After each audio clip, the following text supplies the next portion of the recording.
vibration of creation, the cosmic hum.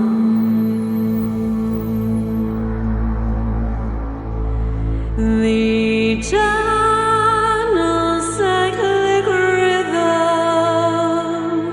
of earth, moon, and sun.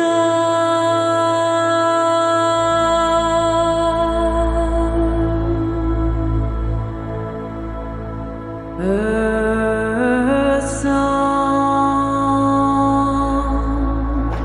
is the ancient conversation between shore and sea.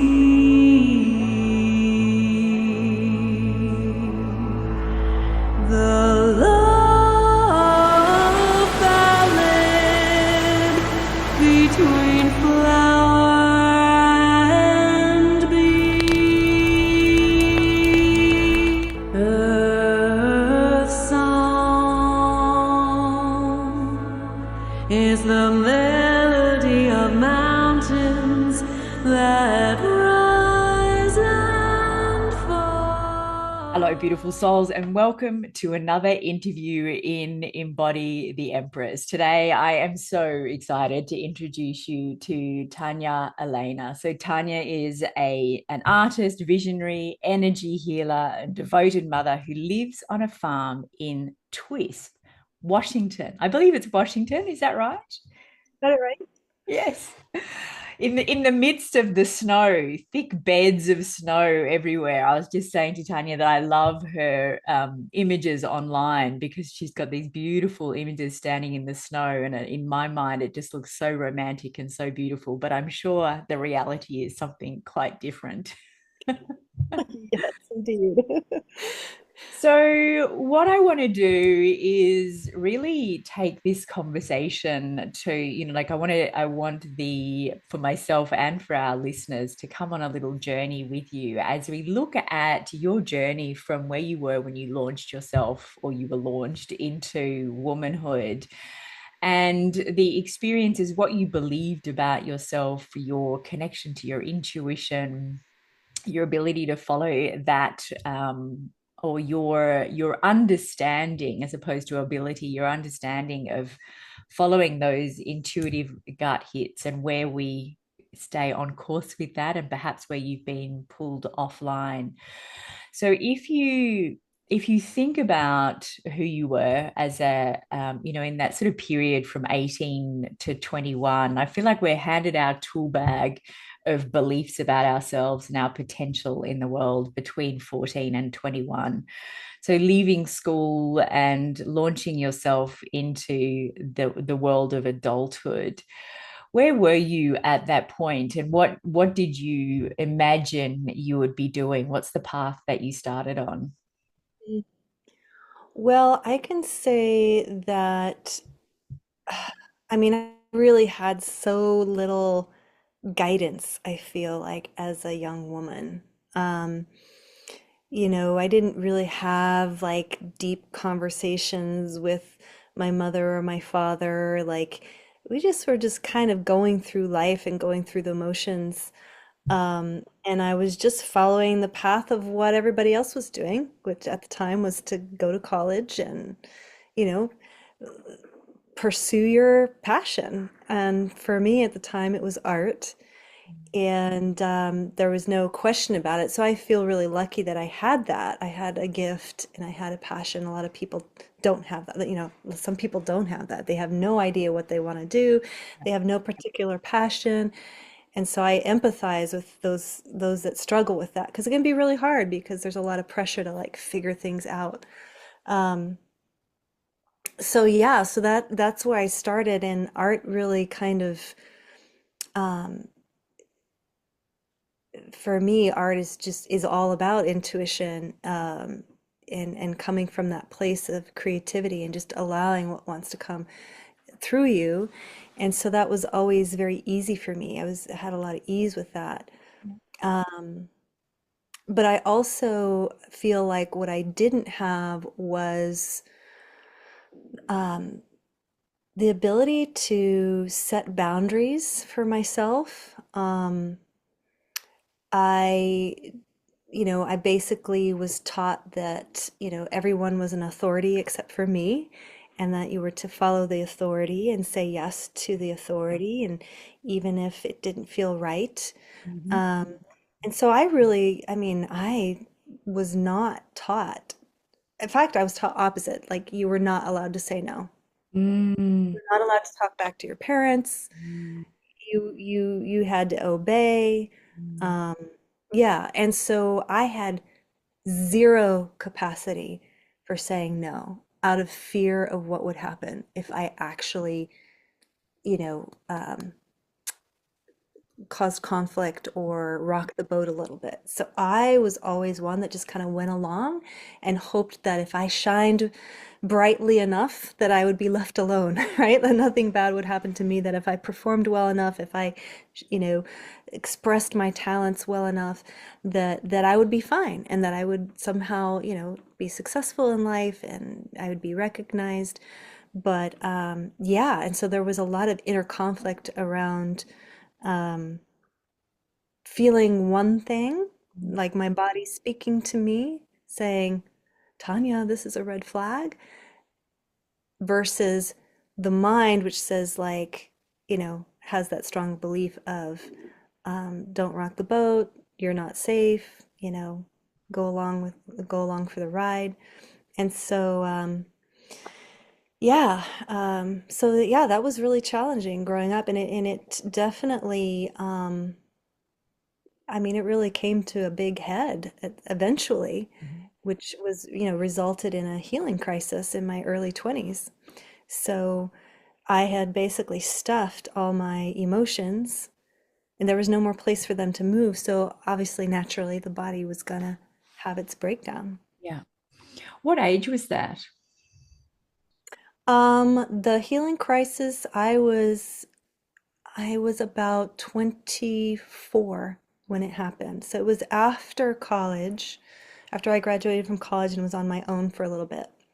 Yeah. Um, and what really amplified it in a big way is that I went through a Kundalini awakening when I took this yoga teacher training. And yeah, it was really intense. So my body was not prepared. Of course, and maybe people don't know this, but Kundalini is going to bring everything up to the surface. So whatever you haven't dealt with, it's going to be felt whether you like it or not.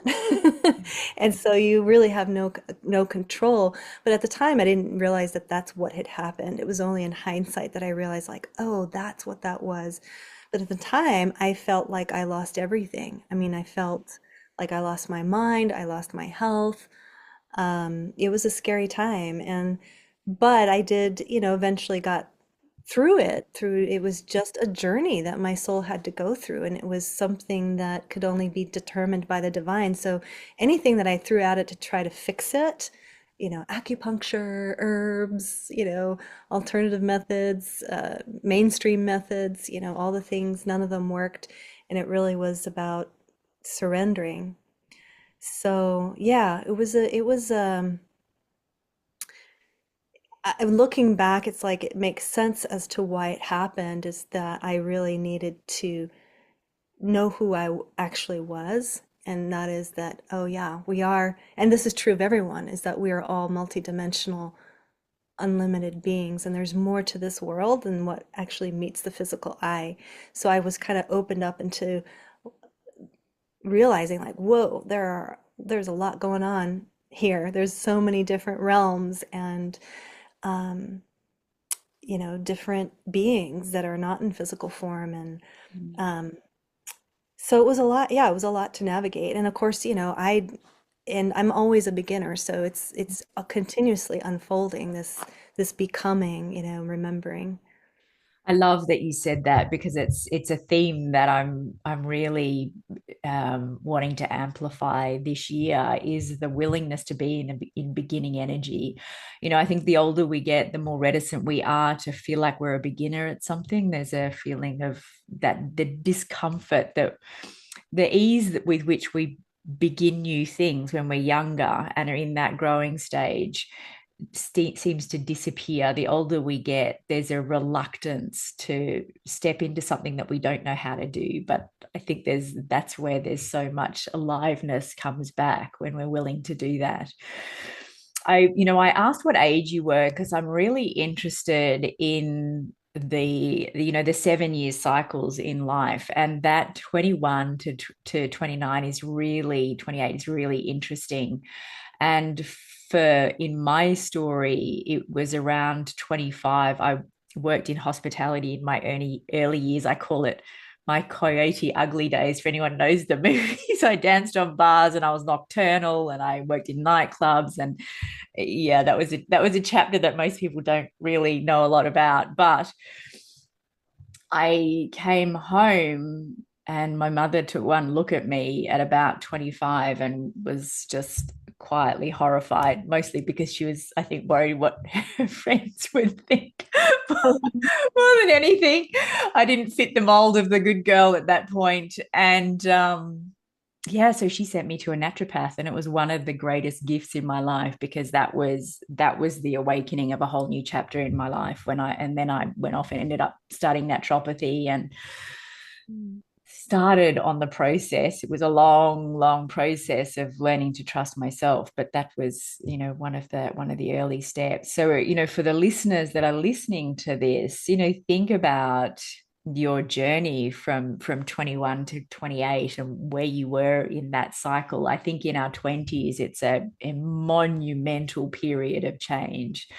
So it's fun to look at it through this lens. Oh yeah. Yeah, that's interesting. And yeah, I became a single mom at 28. Mhm. So that really, when you talk about, yeah, we were just talking about this earlier, just, yeah, stepping into motherhood was kind of like the big wake up call of like, okay, now this is like time to take life a little more seriously, Yeah. standing up for yourself. You've got this child now that you have to raise on your own. And man, it's such a powerful time that transition. Yeah. For me, it was 36. So 36, I became a single mother with four children, and I call that my period of reclamation. That was where I didn't have anybody else to lean on. So finally, I became my own source of power and wisdom. But it took me a bit longer. It took me a bit longer. So there was one question that I wanted to come back to. I know, Kundalini yoga will likely be a familiar word, and maybe there's going to be lots of listeners who know exactly what that is, but I would love you to touch on it just a little bit more. Yeah, yeah. So Kundalini yoga is a form of yoga. Mhm. Kundalini itself is something that we all have in our body. It's just part of our makeup, and it is dormant in most people. It lies dormant at the base of the spine, and it can be awakened. Actually, most yoga practices, the whole point is to prepare the body so that you're ready for that Kundalini to arise and awaken. It has its own consciousness. It's extremely powerful, and it makes its pathway up through the chakras, and eventually, if it makes it all the way to the crown, that's what they say. Okay, you enter into enlightenment. Um, but what most people don't know, and what I didn't know at the time, um, well, there's a couple things. There's different schools of thought on this, but Kundalini can awaken spontaneously. Like for example, for me, I didn't even know what it was, Mm. but because I had such a strong desire to enlighten, like I heard about enlightenment, and I was like, I want that, and so I was very intense. And I was given a mantra. I was doing the mantra, and that's when this thing happened. And after that, that's when everything just went total haywire. Um, it can happen through strong practices like strong pranayama practices.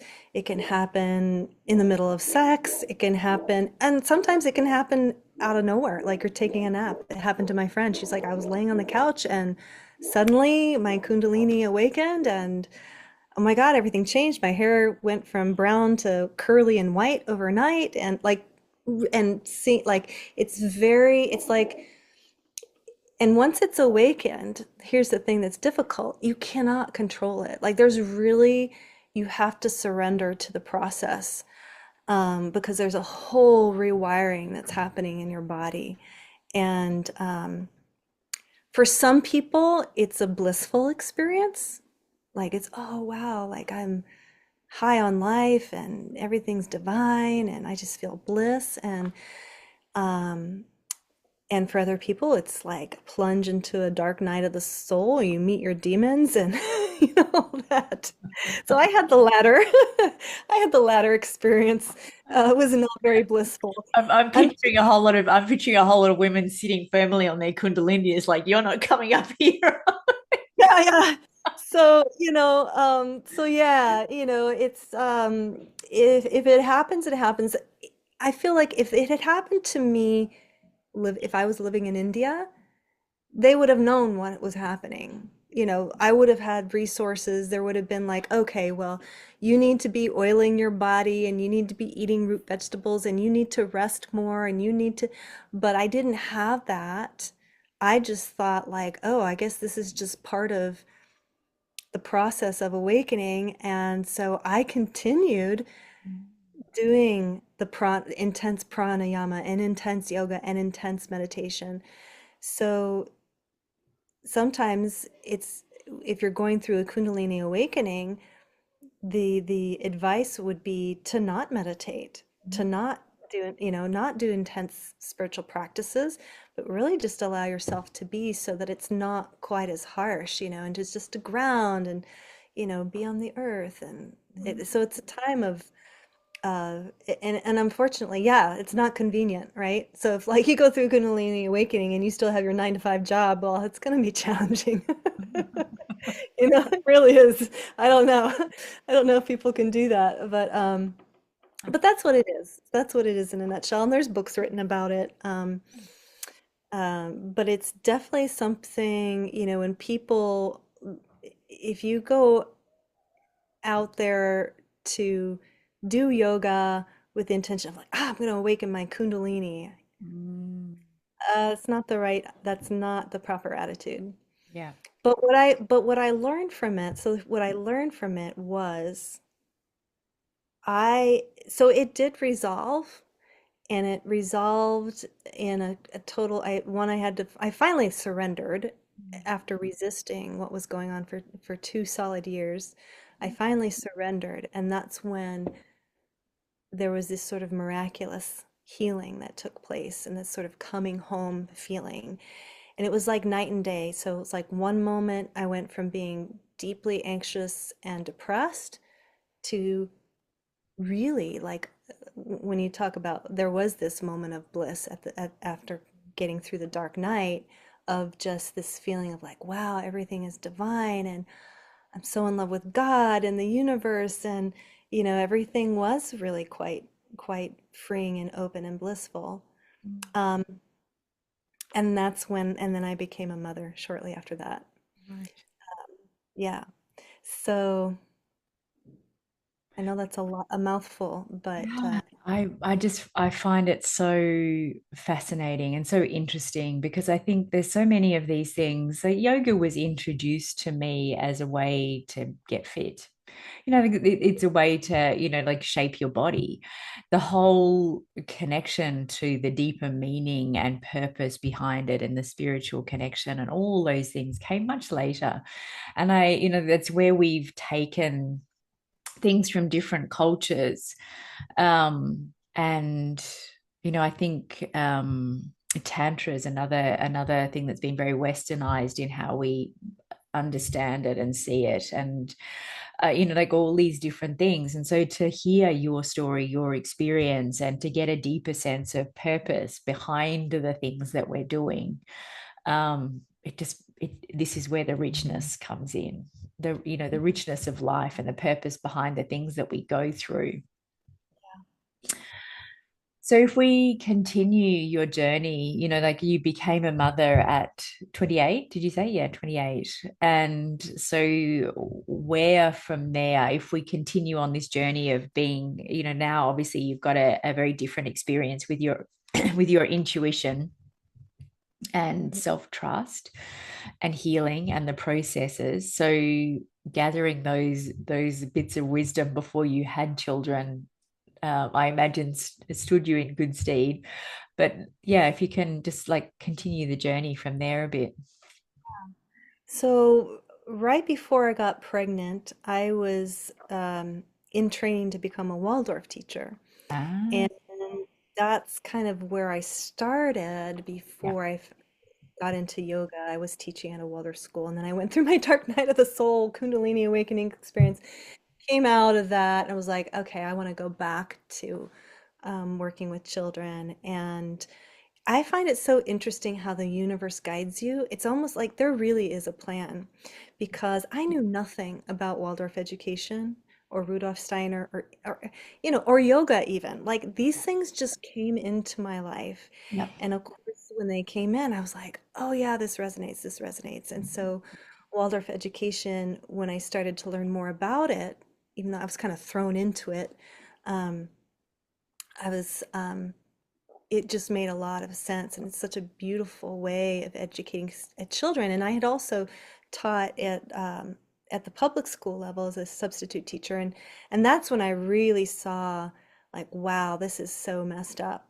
Yeah. Um, as is the art world, which is why I left it. I Yeah. really was like, I cannot participate in this. This feels really gross. Like it was like Hollywood, and I was in LA at the time. So, so I thought, well, I had a strong desire to make the world a better place. And in my contemplation, I realized, well, it starts with the children. And so that's when so just having that thought, boom, I landed in education without even really seeking it out. And more specifically, Steiner, because Steiner says the same exact thing is that if you want to um, uplift humanity, you start with the children and the way that you're educating them. Um, so yeah, I'm sorry, I'm losing sight of your question. Can you repeat it? Not at all. And I love that we get to have a conversation about Steiner and Waldorf, and because it's, for me, my experience of my children going through Steiner education, particularly primary, was that it was so healing for me. I left school with a very clear idea that I was not artistic, I was not creative, that was not, you know, not my zone of genius at all. And the way that it's taught, the way stories are used, the way that the different epochs and like all of that stuff. And my experience of those, many years with 4 children of going through Steiner education was that the parents never wanted to leave because it Mm, was healing for the parents that had been through mainstream education and hadn't had exposure to all these things, and the gentleness and the beauty and the reverence and the purposefulness in everything that's done. There's no just ticking the box. There's good reason and purpose behind everything. And it becomes a philosophy for life. I wish every child had exposure to that and every parent as well. oh my gosh, I am so with you on that. Yes, and that's kind of where I was at as just as a mother at the time. So I was going through this teacher training, and I realized, okay, I'm going to be a single mom now. I'm Mm, pregnant. And I thought, there's no way that I'm going to be able to teach in a Waldorf classroom and carry whole classroom and raise an infant. I know I'm going to be sleep deprived. Like I'm just not going to have the energy. So, but I was also not willing to go just get a job and put my child in daycare as an infant. So, and this is the part that I really just love stressing is that when you really want something, the universe really does provide it. Oh my gosh. yeah. I mean, I was like, my situation was dire. Like, I had to move back into my mom's. She was like ready, like, Tanya, you need to go out and like just get a job, put your child in like I was getting pushed in a big way. And I remember, I'll never forget, like I got on my knees and I just said, God, please just help me find some place where I can earn a living and be with my child. I was very specific. Mm.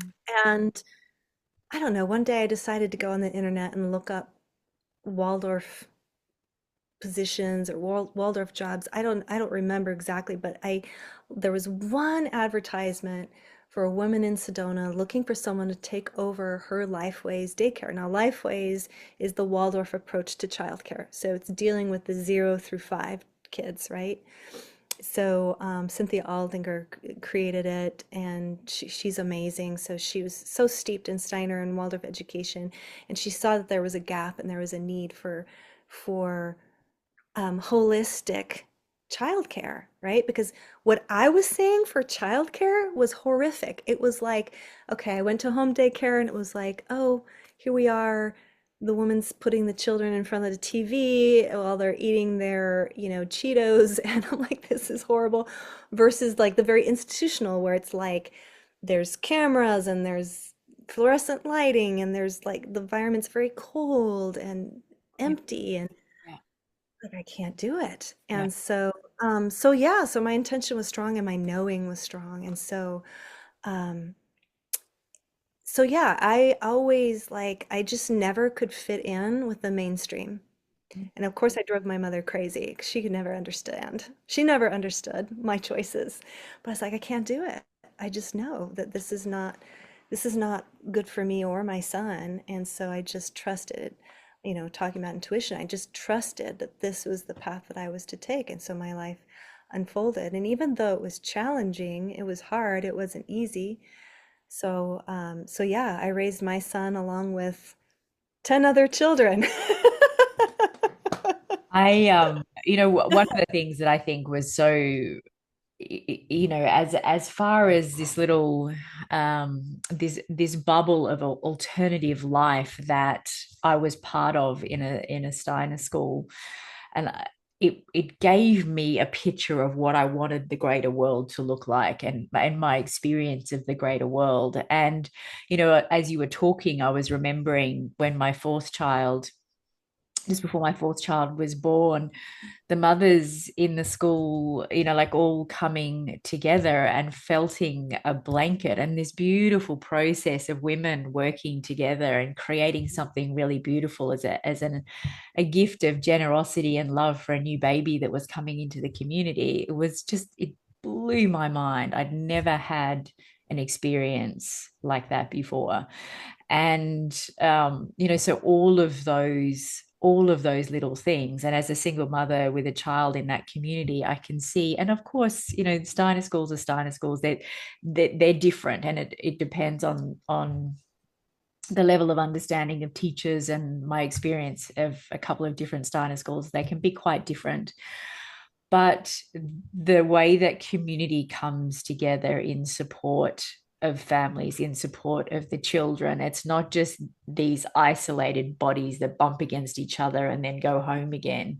There's a much greater sense of genuine community in Steiner School. That was something that I hadn't ever experienced before, and it was an absolute gift to me. It was a gift to my children, but as a parent in that space, it was an absolute gift as well.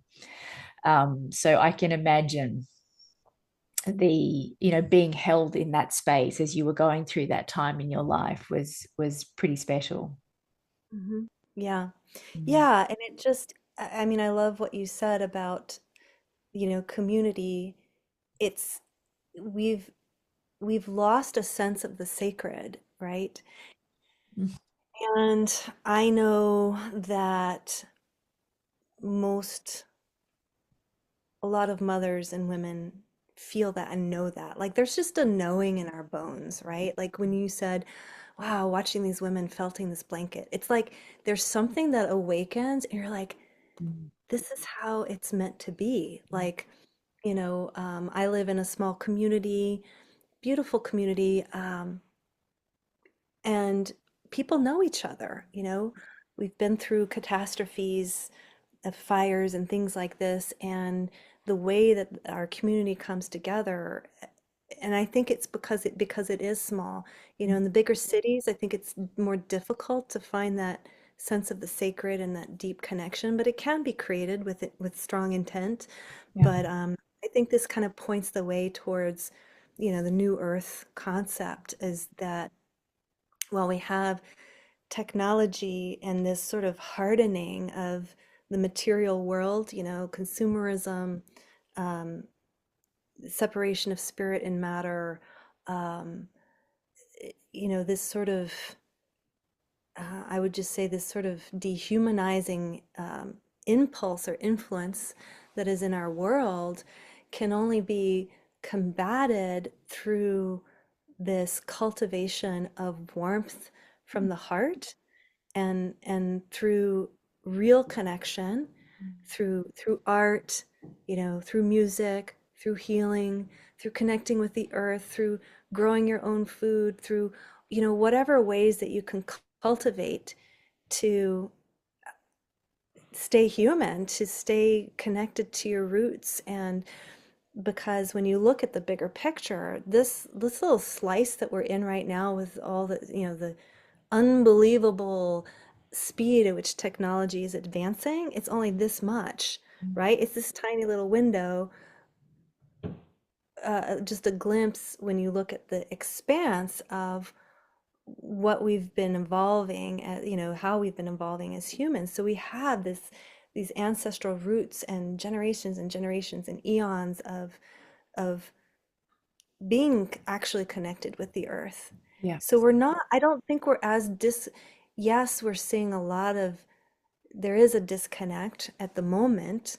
You know, it's almost like we've kind of, we're thrown into this age of like, oh, look, we have power, we can have power over nature and we can bend nature to our will to produce whatever it is that we want. And it's that intellect that's not in balance with the heart, you know. So just by simply coming back down into the heart, I think that we can come back to this balance, you know, this balance and this knowing of who we really are and what life has the potential to be for ourselves as women, for our children, for all the future generations.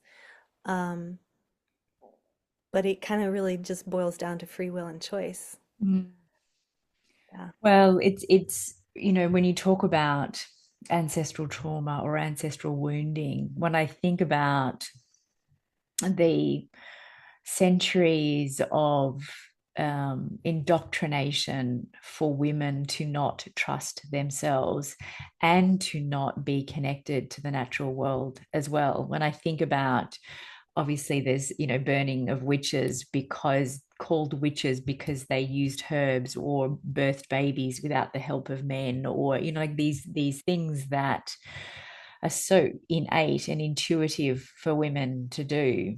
But even how we birth our children was taken over. You know, there's this sense of you can't trust yourself, you just lie back, we'll take care of it for you. And then women so filled with fear about something that is the most incredibly natural, extraordinary experience that our bodies are designed to do. The idea that we've been fed this belief that we are not the experts of raising our children, or we're not the experts of our own health, or we're not the experts of, well, anything really. And, you know, that wounding, that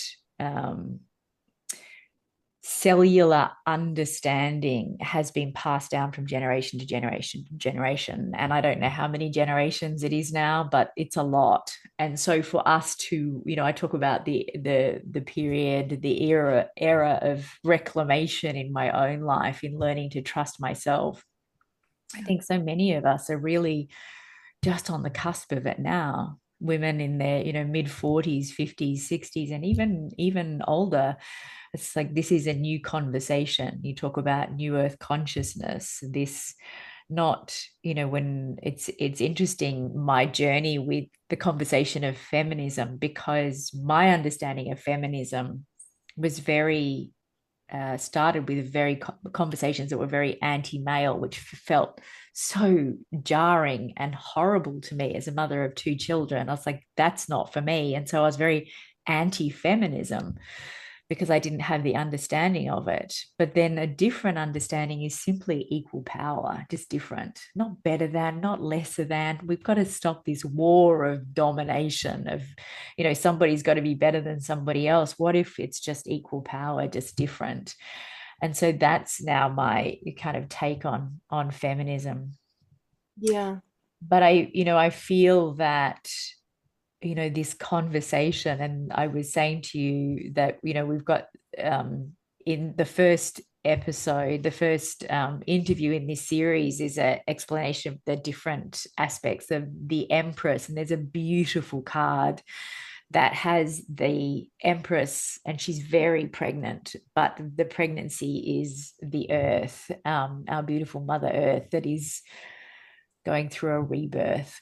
And I know this is really central to the work that you do in the world. And so just like let's broaden that conversation a bit more. What does new earth consciousness, what does it even mean through your language? Well, what I can say about it, and even before I even heard the phrase New Earth, is that as when I was teaching, I looked at the children and I was like, they are different. They are so much more aware and awake. And I was blown away by them, really. I was like, I don't remember acting and feeling and thinking this way when I was 10 years old. Like I was like, these souls are advanced souls. And and then in the years after, I studied with a woman. Her name is Gia Combs Ramirez. She taught crystalline consciousness technique. And she talked about the crystalline energy system. And she talked about the paradigm shift in 2012, which we all know, we've heard about, right? December 21st, 2012. It's like this whole new awakening. And it came and went. And I was like, well, nothing happened. I didn't feel anything. Um, but what she explained, and what's been actually coming out more and more even now, I'm noticing on the internet and social media, is that we are becoming more crystalline in nature versus being carbon based. So this is getting kind of, into science actually. So, and Dr. Zach Bush, he talks about it. So in our bodies, there is water exists in this fourth state, which is a gel state. And so it lives in the fascia and in the tissues, and it holds a tremendous amount of light and vibration. And Zach Bush actually talks about this. This is why, why astrology has an impact on us, is that because information, I'll just use the word frequencies, are constantly coming at us from the sun, from the cosmos, from the stars, from the earth, and all of that is, we are water. We were mostly water, and this gel-like water, and so that water is holding different shape and light and information, right? So we know about Dr. Masaru Emoto's work, his hidden messages in water, and this crystalline structures and the beautiful crystals that it get formed. So, and what I came to learn is that this crystalline energy system, it's fast. So we also have an electromagnetic energy system. An electromagnetic energy system is the one we've been operating out of for a very, very, very long time as human beings, which is why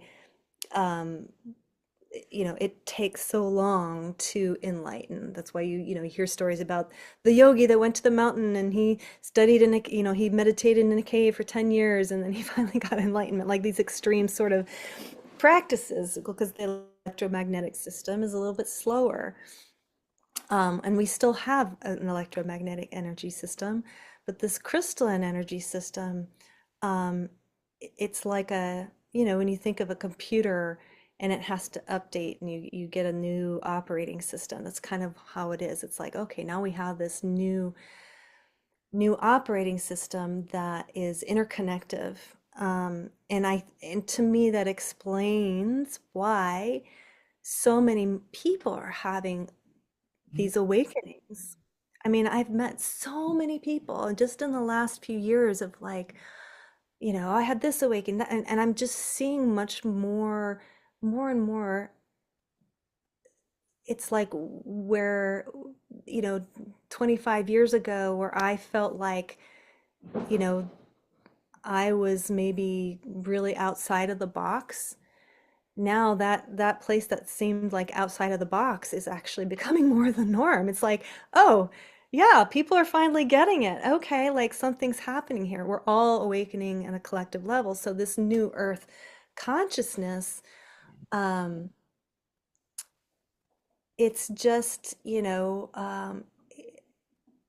it's this capacity. What I think is that we're awakening to the reality that we have this tremendous capacity and power to manifest the world we would like to see. Yeah.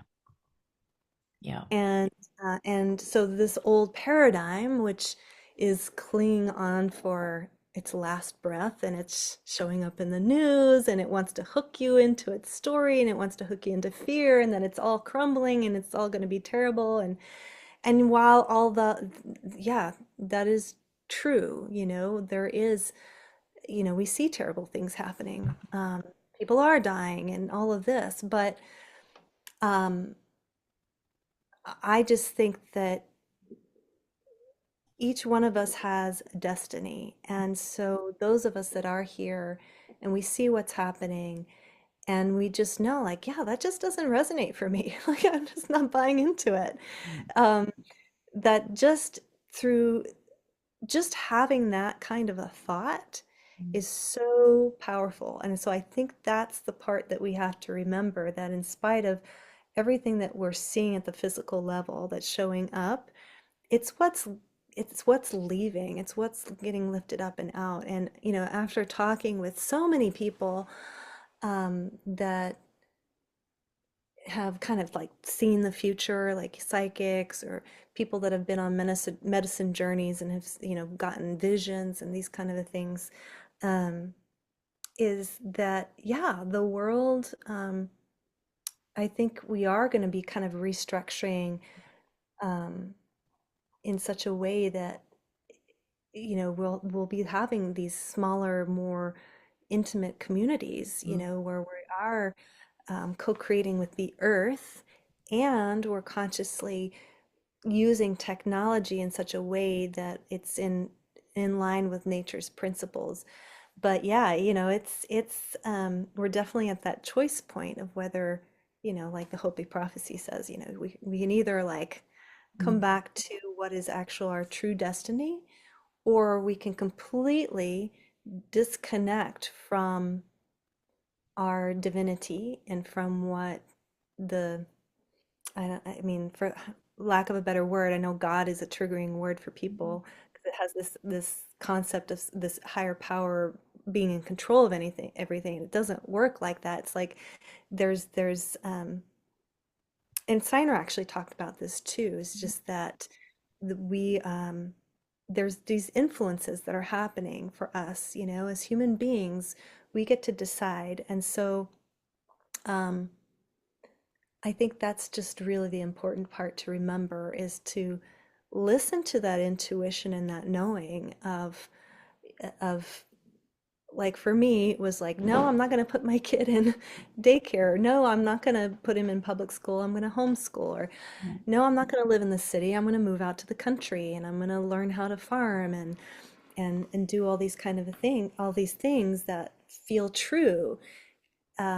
It's not that they're easy, but they feel right. So yeah, so that's what I have to say about the concept of New Earth, is that is just awakening to who we really are, and knowing that we are powerful co-creators. Yeah.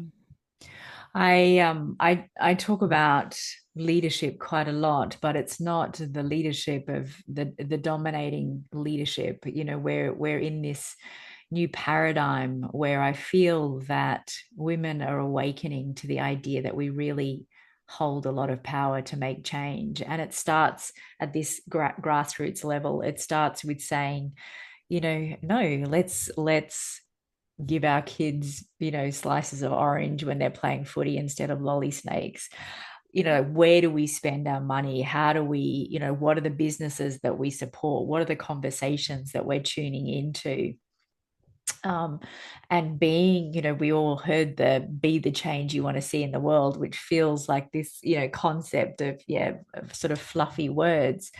But the reality is, with every interaction that we have with somebody, whether it's a person that's serving us in the supermarket or, you know, whatever it is, somebody that we interact with on in social media, it's like being the change is being kind, being compassionate, being loving, being connected, you know, being a voice for the things that matter to us, being an advocate for the earth, for Mother Nature, and the things that support her to flourish, because as she flourishes, we flourish. You know, these are the things when we tune in to the power that we hold to make a difference, and we come together in community, which is another upside of social media. You know, I've had this real struggle with social media and gone through periods of like, I'm turning everything off. I want no part of this. But then the reality is that it is a portal, it is a gateway to connecting with like minded people, which has been one of the big struggles in my life. Finding people that speak the same language I speak, that stand for the same things that I stand, and we can come together in community online from all over the world. You and I are literally on different days, different times, different on opposite sides of our beautiful globe. And so we can come together and have these conversations. And I believe this is for the highest good of all. When we are prepared to do this and have these conversations, and through our lived experience, sharing our stories, sharing our experiences, this is where we can create this ripple effect of change. And anybody listening to this has the power to be part of this movement of women that are coming together to make a profound difference in the world. Yeah, it's very activating, right? It's like every time we connect, there's that spark that lights up. Yeah. And exactly, the ripple effect is, you have no idea like what the ripple effect could be. And and that's really beautiful. And Yeah. to trust that, Yeah. trusting that, having faith in that, that's Yeah. Yeah. I'm sorry, somebody just knocked on my door. I'm going to mute it for a minute. But what I want to do is, hopefully they'll go away. What I want to do is just, you've just talked about that activation, and why don't we go into, I know you've got a beautiful experience for our audience. So if we can begin that now. Is there anything before I go on with that? Is there anything that you feel I haven't asked or you would like to add? Oh gosh, no, I just yeah, I really have enjoyed the conversation, and it's just, when um we just realize that the ultimate goal of the journey is that connection of spirit and matter. So it's not a separation, and it's not about leaving the body, and it's not about negating spirit, and that it's just 3D reality. It's bringing the two together. And there's just so much here. There's so many ways that we can nourish ourselves and heal ourselves and heal our families and create harmony in our life in with the tools that are available to us now, through our connections and our connection with the divine. So yeah, that's all I have to say. Yeah. So what I'm going to do is I'll go off camera for a minute and enjoy the experience that you have Okay. to offer us. And yeah, I'll be back in a moment. Oh, beautiful. All right, everyone. So I'm going to lead you through just an energy healing meditation using the methods that I have learned over the years. And with this, it's going to be a three-phase process. It's a protocol that I'll take you through, and there's nothing that you need to do except to just receive.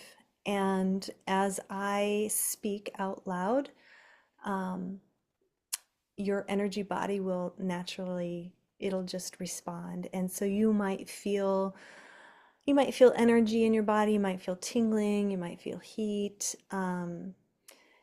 You might even feel some pain that's coming up that's just being released. So, and or you might not feel anything. So whatever happens is okay. Um, and this process is working with your crystalline energy system and intention. So we're going to, since we're talking about intuition, and stepping into the new earth, letting go of the old paradigm, um, I will craft some intentions around that, and you'll also have an opportunity to state your own intentions as well within this. So, with that, I'll just go ahead and get started. So, you can close your eyes, and if you want to lay down, you can, or just sit in a chair is fine as well. And just start by connecting with your breath. You can breathe in and out through your nose. And just come into this now moment.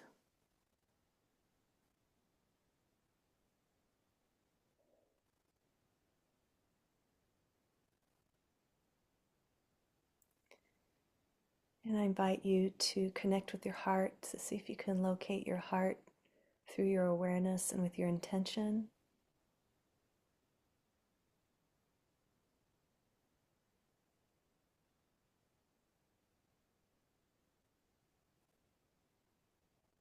And connect to your core column of light. Your core column of light runs through the center of your being, right through your spinal column, through your root all the way up through the crown. So you can visualize that if you'd like, or just feel that in your body.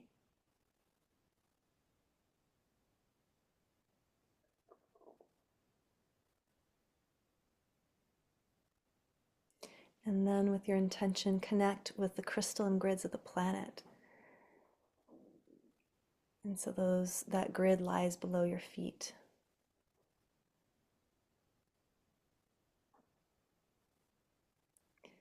And then lastly, connect to source through your own source connection. So you're not connecting to me. I'm not doing anything to you. You're connecting to your own source connection.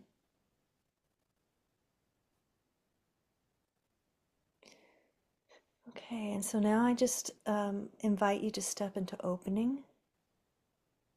And when I say that, your energy body knows what that means. So stepping into opening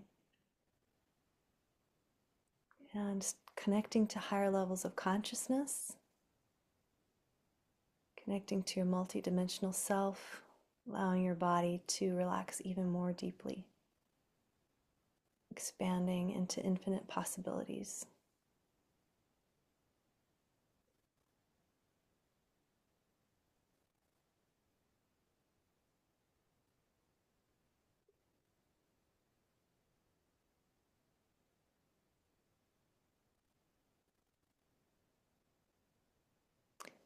And so I'm pausing, just allowing for the energy to do its thing.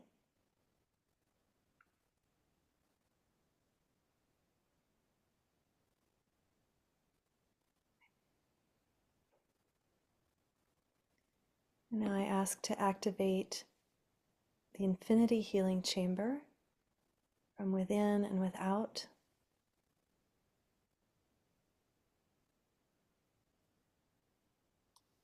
So it's also known as Metatron's cube. It connects you to the divine.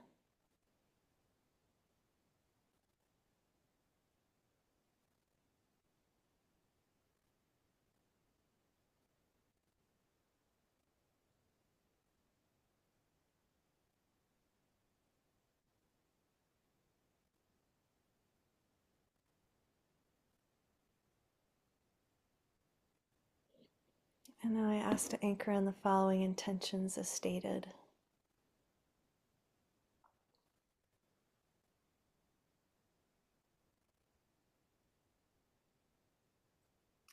Reconnect with your intuition, strengthen that connection.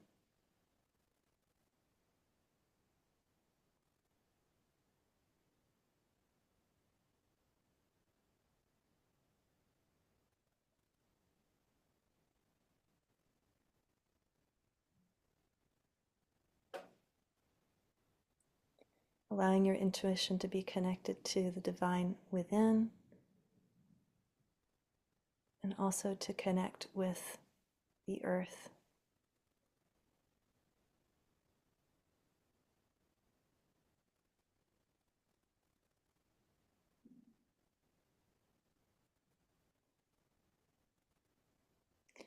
I ask just that all past traumas around following your intuition, any places where you were abused or criticized or marginalized or oppressed,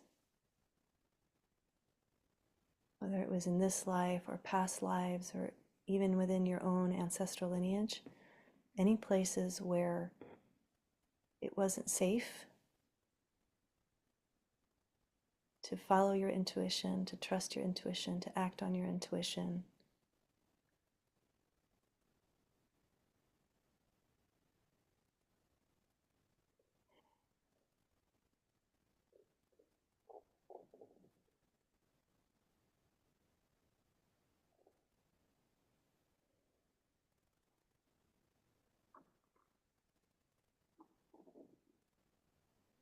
And so reclaiming your power within your womb space.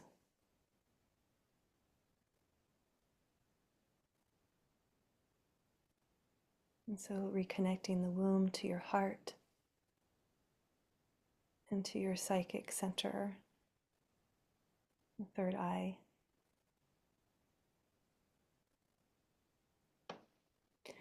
Okay, and so now I'm just going to bring in some light language. And so this is the language of the soul. And it's just just listen. Don't try to understand. Just listen to it through the heart. And just trust that you're going to receive whatever is appropriate for you through this communication. Toye se chiara na moye te chiara si. Mania kalara shanoko itea. Tokoro no moye te chiara sanani te tarapokoi. Te takarar sanana yete tira sanakara torshini. Hielarara karano ia patata tia nakara shano kietara. Hianamako isikiera nama atakarashini tiarara sototui. Yokorosno yibiara sana kachatoi te tia. Sanata koroni tikarara. Maya te kielara sana te koroshnoi bietarara.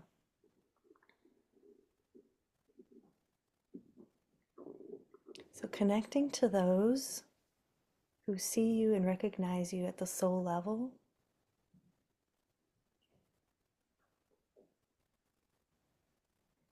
Connecting with your soul family.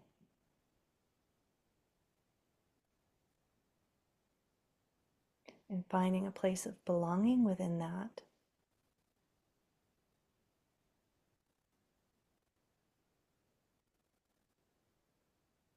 Toi shimoya te kera mo elera sakarana I tiara sana koibia. Shokoro no ebi ki alara sanani atakarano I tirara. Hi alara shakoroni atakarana oye ki alara shani tikarana.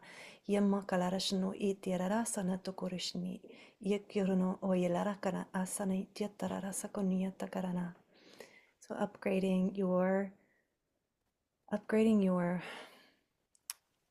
crystal and energy systems so that you are able to take in even more light. So widening those channels.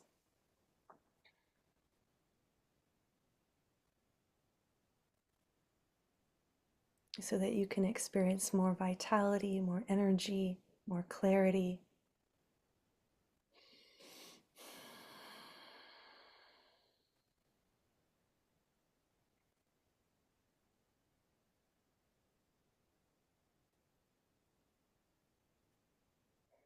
And if there are any intentions that you would like to speak now, you may. I ask to anchor those in as well for each person listening.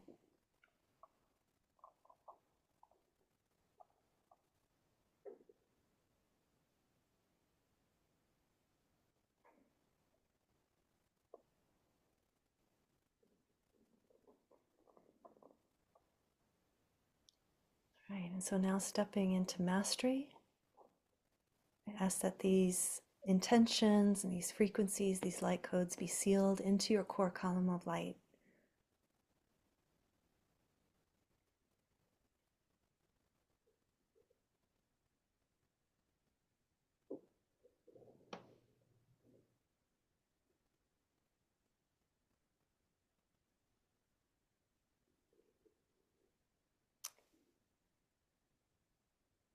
So just know that you are safe, you are sacred, you are loved, and as it is intended, so it is. All right. So when you're ready, you can open your eyes.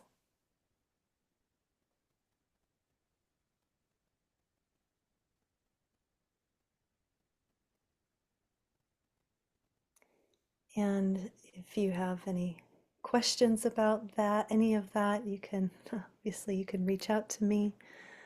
Um, yeah. So I would just say from this point onward that if you sometimes with this kind of work, if you notice stuff coming up, like maybe in the next day or two, if suddenly you're feeling maybe some sadness or some maybe anxious or something you don't understand why it's coming up, just know that it's old stuff that's getting released, and just bless it, just observe it, and just know that it's making space for the new. So Edwina, thank you so much. It was very, very special. It's beautiful. It's interesting. I often in meditation and visualizations, my left side is darker than my right. And you mentioned something about a cube, and it was like this light just kind of came on in the left side of my, Oh, interesting. yeah. Hmm. Yeah. Yeah, and I will say that with this work, like everybody has unique experiences. And I mean, I can speak that for me at the end of the healing, oh my gosh, like my brain, my head just felt so full of light and so like crystal clean and clear, So for other people, they're going to have different experiences. So it's yeah, it's really amazing and how it works and brings to Mm. you what's needed. So yeah, that sacred geometry, that the Metatron's cube, the infinity healing chamber. So there's all these different sacred geometrical shapes, and um, they there's the beauty and the order within them. It's what nature operates out of, right? The spiral, the flower of life, the tree of life, all of these are everywhere in nature. It's in our cells, it's in our DNA.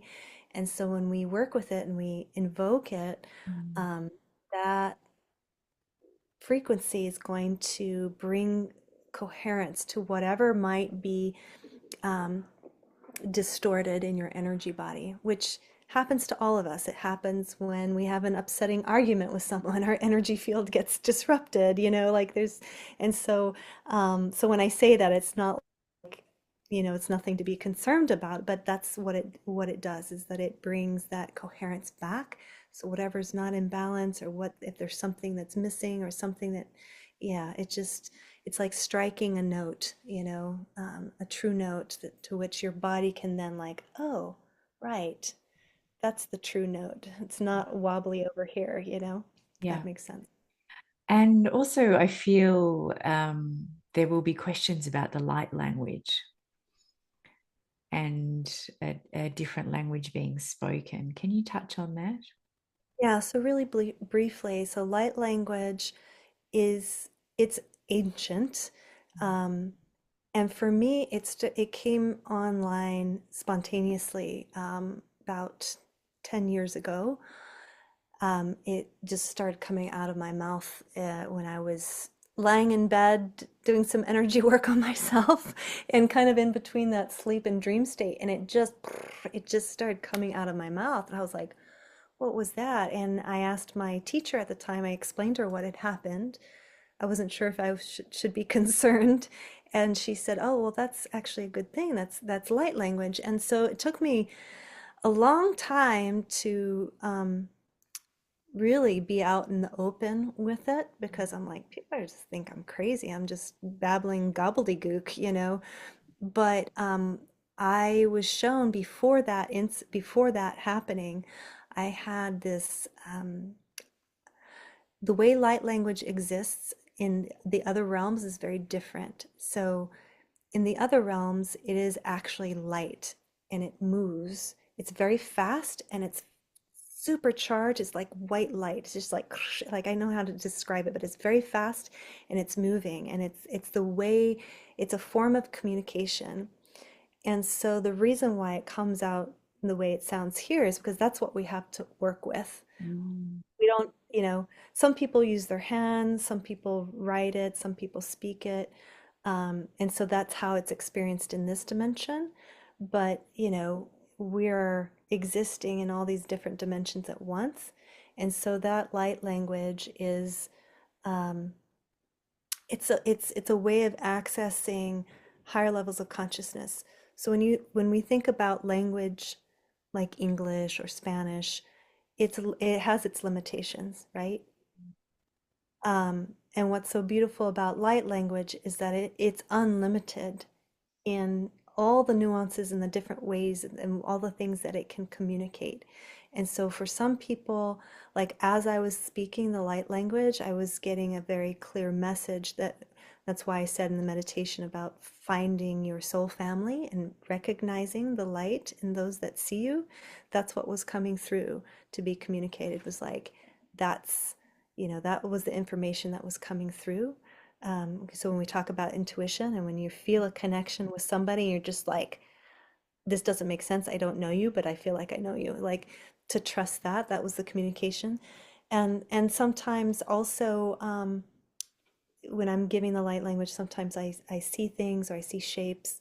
Sometimes I get messages. Sometimes I'm not getting anything except just the sounds are coming through.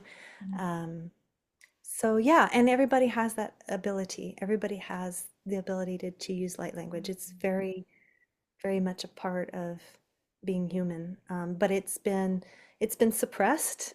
When you talk about the witches being burned at the stake, like yeah, like it was oppressed. And so in my experience of it, Mm. why it felt like when I experienced it in that moment, when you like try to push uh, um, a ball down into water, like the deeper you push it, the harder it's going to come back up. So for me, it was like it had been being oppressed, pressed down, pressed down, pressed down to the point where it's just like it's gonna come out now. Like you can't oppress it anymore. Like it's the top is off. And Yeah. so yeah, yeah. So I think there's going to, I'll have to keep my eye out. I was speaking with a friend who also uses light language, and he was explaining to me that right now there's a documentary that's being made Mm. specifically about light language. So I'm excited to see that because I'm just seeing it popping up more and more in people that use this as a way of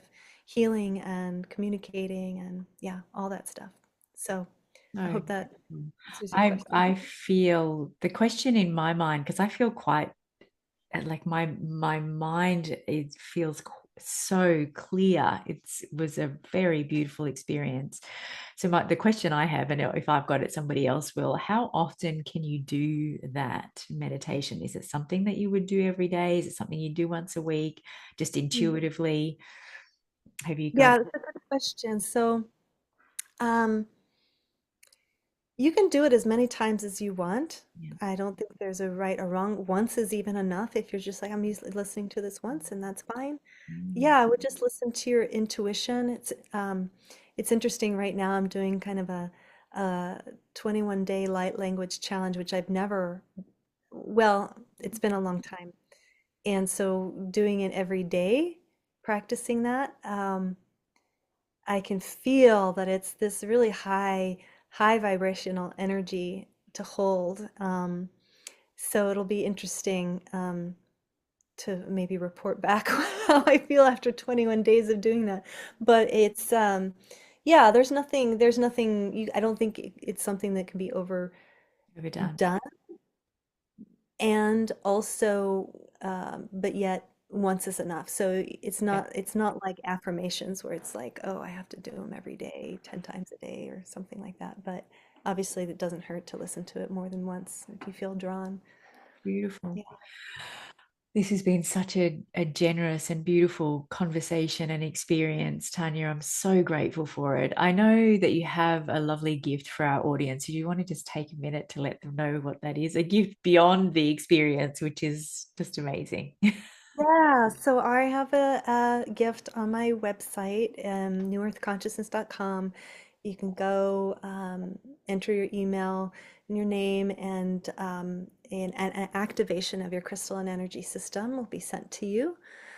And so, yeah, so that's just getting you connected to the new Earth paradigm, and yeah, and activating this light within. So. Thank you. Thank you so much. It's interesting. I remember, the first time we met and talked about, connected so that, to invite you to be part of this series, and seeing that your middle name was Eleanor and mine's Eleanor, which is just a different spelling. But the meaning of Eleanor is bright light. I don't know if you went and did you have a look at if Eleanor No, means I didn't. I forgot I was going to do that and I didn't do I it. I think you're a bright light, regardless. It's beautiful. So I want to ask you one last question before we wind up this interview, and that is just intuitively from your knowing. If I was to ask you, where are you and what are you doing when you have that beautiful sense of complete inner peace, harmony, and love for life? Where am I? Where are Like, you and what are you doing? oh, oh gosh, I would say that looks like me being at the river Mhm. in Water. the water. Yes, there is a place nearby my house. It's in walking distance, and it has a terrible name. It's called Devil's Elbow. I'm like, that needs to be renamed. It is not Devil's Elbow. It is actually a beautiful emerald jewel. Um, but that is what I'm doing. I'm in the water and I am with my family and I'm soaking up the sun, and that is my peaceful place. Heaven. And you're in the mountains? Are you, Mhm. you are. There's a lot of conversations about water in this series. It's definitely a theme. And there's also conversation about the difference between ocean energy and mountain energy, and I feel like most of us, and I would love the audience to come back and let me know, like email, or we've got a Facebook group. But for me, it's definitely mountains, like mountain streams, mountain lakes, being in the water, for me, snow as well. Whereas my husband's very definitely ocean. He needs to be connected to the ocean waters every day if he can be. But I do think that we're either one or the other is the place where our souls feel most settled and happy. But it's a theory I'm working on. That's very interesting. Yes, they're very different qualities. Absolutely. Yeah. Absolutely. Anyway, I must wrap this up. Thank Um, you yeah, again thank for you so being much. with us. It was absolutely perfect. All right, beautiful souls, that is it from us for another interview, and I will see you again soon. Mwah. So much love, and bye for now.